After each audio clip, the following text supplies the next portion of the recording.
హైదరాబాద్కు చెందిన ఓ యువతి ఆస్ట్రేలియాలో అనుమానాస్పద స్థితిలో మరణించింది. 6 నెలల చిన్నారితో పాటు సుప్రజ అనే మహిళ చనిపోయినట్లు బంధువులకు సమాచారం అందింది. సుప్రజకు 2006లో నిజామాబాద్కు చెందిన యువకుడితో వివాహమైంది. ఏడాది క్రితమే భార్యాభర్తలిద్దరూ ఆస్ట్రేలియా వెళ్లారు. దీనికి సంబంధించిన మరింత సమాచారం మా ప్రతినిధి రమేష్ ఎట్లని అడిగి తెలుసుకుందాం.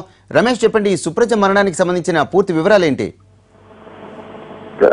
నిజామాబాద్ లో ఉన్న బంధువుల కోసం హైదరాబాద్ లో ఉన్న సుప్రజ తల్లిదండ్రులకు సమాచారం వచ్చింది. అయితే ఆస్ట్రేలియాలో మెల్బోర్న్ లో ఉంటున్న సుప్రజ అనుమానాస్పద స్థితిలో చనిపోయినట్టుగా హైదరాబాద్ లో ఉంటున్న కుటుంబ సభ్యులకు సమాచారం వచ్చింది. అయితే 6 నెలల బాబుతో సహా బిల్డింగ్ పై నుంచి పడి చనిపోయినట్టుగా పూర్తిగా అక్కడున్న లోకల్ పోలీసులు చెప్తున్నారు. అయితే ఇది మర్డరా లేకుంటే అనుమానాస్పదలో మృత్యా లేకుండా చూసేలా అన్న విషయాల్లో 3 కోణాలకు సంబంధించి ప్రస్తుతానికి పోలీసులు అక్కడ మెల్బోర్న్ పోలీసులు విచారణ జరుపుతున్నారు. దీనికి సంబంధించి ఇప్పటికీ అంటే నిజామాబాద్ చెందిన యువకుడితో 2006లో సుప్రజకు వివాహమైంది. వీళ్ళిద్దరు కూడా సాఫ్ట్వేర్ ఇంజనీర్లు. అయితే 100 సంవత్సరం క్రితము సుప్రజ తర్వాత యువకుడు ఇద్దరు కలిసి అటు ఆస్ట్రేలియాకు వెళ్ళిపోవడం జరిగింది. ఆస్ట్రేలియాలోని మెల్బోర్న్ లో వీళ్ళుంటున్నారు. అయితే 3 గంటల సమయంలో బాబుతో సహా ఈ సుప్రజ చనిపోయింది. దీనికి సంబంధించి స్థానికులు పోలీసులకు సమాచారం పోలీసులు చూసరికి అప్పటికి అనుమానాస్పద స్థితిలో చనిపోయి ఉంది. అయితే ఇది హత్యనా లేకుంటే సూసైడ్ అన్న విషయాన్ని తెలుసుకోలేక పోలీసులు దీనికి సంబంధించిన